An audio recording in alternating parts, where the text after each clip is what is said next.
Бог — это измерение, это реальность другого плана.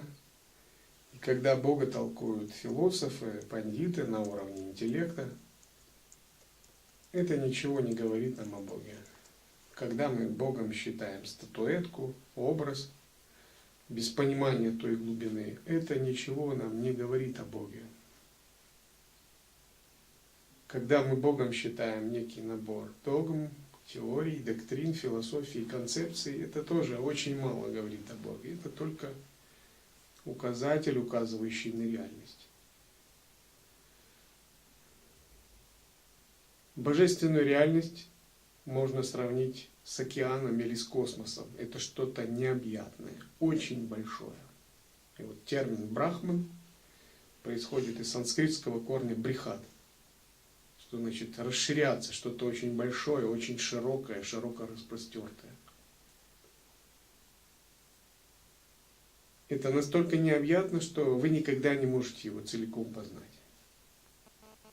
Вы не можете его познавать своим умом, будучи отдельным от них, оставаясь прежним. Вы никогда не можете сделать окончательное умозаключение о нем. Ни святой, ни боги, ни постигшие. Вы не можете уложить его в какие-либо описательные рамки, логику или концепции.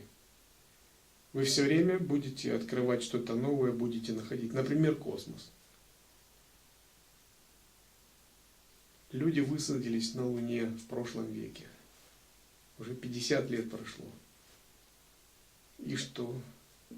Люди узнали о космосе? Не так много. Люди узнали только самый маленький поверхностный слой. Он бесконечен. Есть звезды, которые уже исчезли, а их свет до сих пор идет до нас. Они уже вспыхнули и давно исчезли. Но скорость света только достигает нас. Поэтому мы видим звезды на небе, которых уже нет. Они не там, и многих их просто нет уже. Но скорость света такова, что мы видим до сих пор этот свет, и нам кажется, что они есть. Есть бесконечные уровни космоса. Мы знаем нашу галактику Млечный Путь. Она нам кажется огромной, по-моему, 100 тысяч световых лет в поперечнике. Но рядом галактика Андромеда. Когда-нибудь они столкнутся.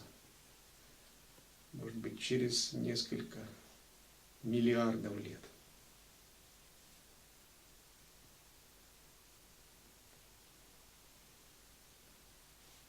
Даже придумали название этой новой столкнувшейся галактики — Млекомеда.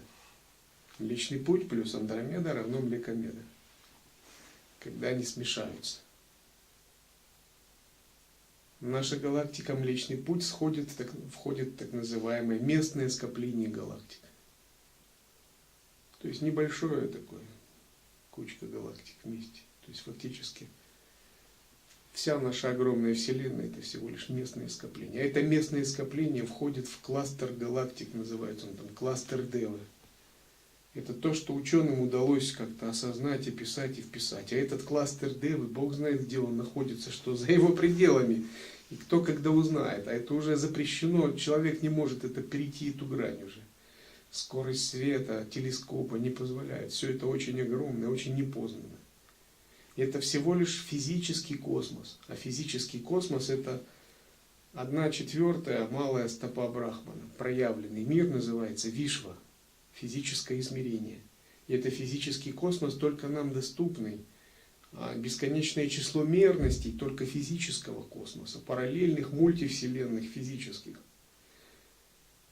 существует с другими существами, с другими мирами, таких же огромных. Бесконечен Мирада, вселенная Мирада, бесконечна вселенная мира предков, бесконечна физическая вселенная мира асуров, бесконечна вселенная мира богов сансары, бесконечная вселенная мира Петриса.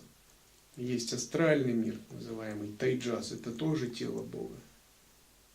Бесконечно астральные миры, они еще более превосходят нашу Вселенную, состоящие из тонких образов, которые населяют божественные существа, и в их телах нет земли и воды, а в их телах огонь, ветер и пространство.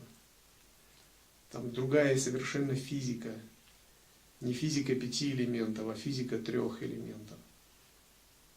Также причинный мир, там тоже другая физика. Физика 1, физика 2 элементов, других мерностей. Это 3 стопы Брахмана. Вишва, Тайджас и Праджня. Физический, астральный и причинный мир. Сам же еще Брахман, он вне всего этого. И это только наша Вселенная одного нашего маленького Брахмана. А таких брахм бесчисленное множество, как пузырей во Вселенной. Они бесконечно рождаются, умирают ежесекундно.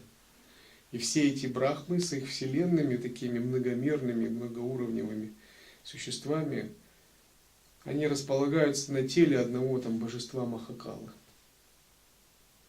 А божества Махакалы тоже выходят как пузыри из океана Экарнавы, изначального океана, рождающего миры.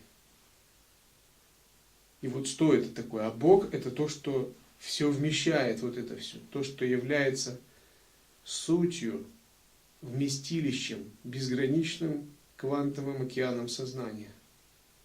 И кто-то пытается там рассуждать о нем. Он такой, или он такой. Там иудейский Бог, христианский Бог, исламский Бог, индуистский Бог, буддийская истина.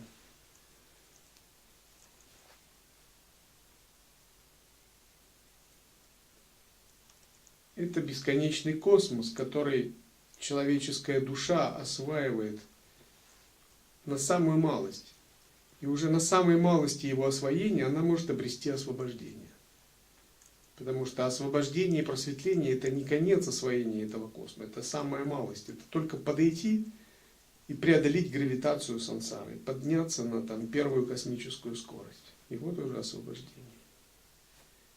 То есть кажется, будто освобождение — это невероятно, просветление — это очень высоко.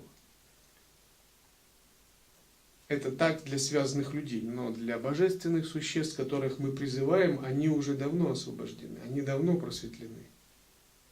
И они играют в божественном измерении этого божественного космоса. И стать исследователями этого божественного космоса, стать его служителями, первопроходцами, теми, кто проводит различные божественные энергии, погрузиться в его жизнь. Это самое высшее предназначение для человека. Это его истинная дхарма, это его истинное предназначение, и это и есть божественная воля. Чтобы человек услышал зов божественного и начал искать этот божественный космос, и в процессе его эволюционировать правильно.